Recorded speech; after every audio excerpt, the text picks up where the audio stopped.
Équipe du Sénégal. La terrible nouvelle confirmée à 17 jours de la CAN 2023. L'équipe du Sénégal arrivera à la CAN 2023 diminuée d'un de ses cadres. Boulaye Dia ne devrait revenir à la compétition que dans près d'un mois. L'attaquant de l'équipe du Sénégal, Boulaye Dia, a été contraint de quitter le terrain en raison d'une blessure lors du match de son club contre l'AC Milan, vendredi dernier. Cependant, il devra patienter plusieurs semaines avant de pouvoir revenir à la compétition. L'équipe du Sénégal perd Boulaye Dia. Le regroupement de l'équipe du Sénégal en préparation pour la CAN devrait débuter ce week-end, mais l'infirmerie pourrait se remplir si les joueurs précédemment annoncés blessés figurent sur la liste finale de Aliou Cissé, qui sera dévoilée ce vendredi. Parmi les joueurs blessés figure Boulaye Dia, qui n'a pas pu terminer son dernier match avec Salernitana. Ayant été remplacé au début de la seconde période, l'attaquant souffre apparemment d'une lésion musculaire. À 20 jours du premier match des Lions, les nouvelles de la blessure de l'attaquant ne sont pas encourageantes. L'US Salernitana 1919 a annoncé que Boulaye Dia a subi des examens diagnostiques révélant une lésion musculaire de taille moyenne au niveau du biceps fémoral gauche. On estime que le joueur sera en convalescence pendant au moins 4 à 5 semaines et a déjà entamé le protocole de rééducation. Il manquera donc la CAN 2023. En plus de Boulaye Dia, qui est un candidat sérieux pour la liste finale des 27 joueurs devant représenter l'équipe du Sénégal à la CAN 2023, la situation de d'autres joueurs est également surveillée. Il s'agit notamment de Nampalys Mendy et Gana Gueye, qui font régulièrement partie du 11 d'Aliou Cissé. L'équipe du Sénégal retient son souffle. Outre Boulaye Dia, ces autres cadres de l'équipe du Sénégal ont été donc touchés ces derniers jours avec leur club. Pour ces joueurs mentionnés, une certitude émerge déjà.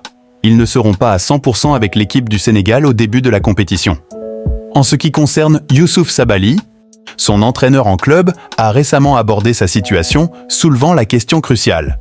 Sera-t-il rétabli pour la CAN ? Les signes semblent positifs, bien que la situation demeure complexe.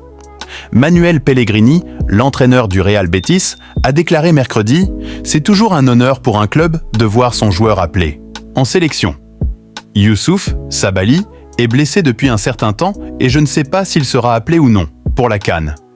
Espérons qu'il récupérera le plus tôt possible pour jouer, que ce soit avec sa sélection ou avec nous. » En ce qui concerne Seny Dieng, les nouvelles sont plus rassurantes. Après des examens complémentaires, suite à sa blessure contre Swansea le week-end dernier, les résultats ont confirmé une blessure à la cuisse, mais sans gravité excessive. L'entraîneur de Middlesbrough, Michael Carrick, a rassuré les supporters en affirmant « C'était juste un problème de cuisse. » Sa durée d'absence ? Ce ne sera qu'une question de jours. Que ou un peu plus, j'espère. L'équipe du Sénégal sent sa plaque tournante ? Pour Nampalys Mendy, la situation semble plus délicate. Victime d'une blessure musculaire lors du dernier match de la phase de groupe entre Lens et Séville, Mendy sera absent entre 3 et 4 semaines en raison d'une lésion à la cuisse gauche. Bien que son retour soit prévu avant le début de la CAN, son entraîneur, Frank Hayes, a laissé entendre qu'une décision finale sur sa participation serait prise en fonction de son rétablissement.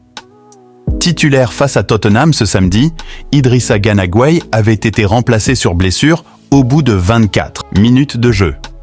À l'issue du match, son entraîneur ne s'est pas vraiment montré rassurant. De toute façon, nous sommes épuisés. Everton subit en effet beaucoup de blessures, NDLR. Quand on récupère des joueurs, nous subissons de nouvelles blessures.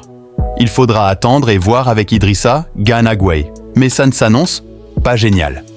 Il est important que nous récupérions ces éléments, a ainsi déclaré le technicien anglais. Si la vidéo vous est plu, abonnez-vous et activez la cloche de notification pour ne rater aucune de nos prochaines vidéos. Merci et à bientôt pour plus de contenu.